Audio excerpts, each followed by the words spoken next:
In this video, I'm going to discuss how I catch a horse. And this is our wonderful model Missy here, who you can see is not doing the right thing by going out of the stall and not turning and approaching me. When I walk up to the horse, I want to make sure that she is facing me like she is now. If her butt was turned towards me, that would be a sign of aggression in my mind. So I'm going to approach her and I'm going to make sure that she is always looking kind and accepting and is not threatening me. So see, she's turning away a little bit. She's kind of trying to make a decision about whether or not she wants to let me approach her from her face. So fortunately, she's still turning away, and I'm going to say no. Just kind of lower my energy, right? And teach my horse that I'm acceptable and she can stay here and I'm not a threat to her. So I'm going to turn to the side here as well. I'm going to take my halter and go ahead and put it on over her. I would like her to lower her head a little bit more, so I'm going to put my hand over the top. Remember, if they throw their head up, that is also a sign of avoidance, right? And not acceptance. I want my horse to have their head down, their eyes nice and quiet like she is, and their blood pressure low. This is how I want to start out my day with my horse. Then I'm going to clip the underneath part here on my nice halter here. So this is actually a grooming halter that has a piece here. When the cross ties, we can groom underneath.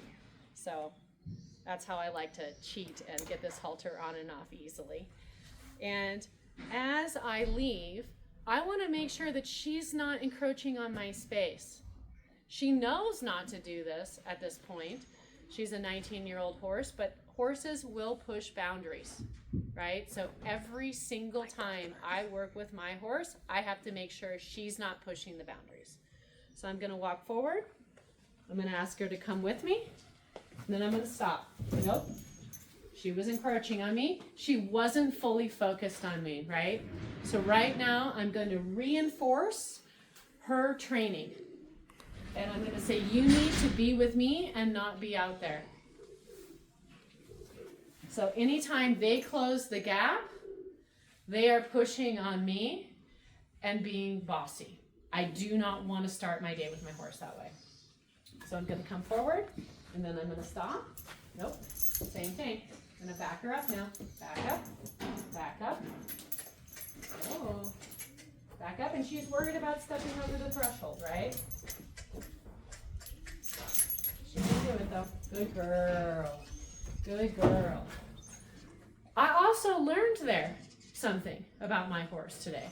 I learned that she was worried about backing up over something. So for me, that's something that I'm going to continue to work on with her and develop her confidence, right? Because that can lead to backing out of trailer issues, right? A step down or a ramp or anything along those lines. My job is to always help my horse. So the reason that I didn't back away from that problem there is that would have reinforced to her that she could do that in any scenario. So we're going to walk forward, see where she's at. Much better. She's paying attention to me. She wasn't worried about the boundary, and I know my horse is with me.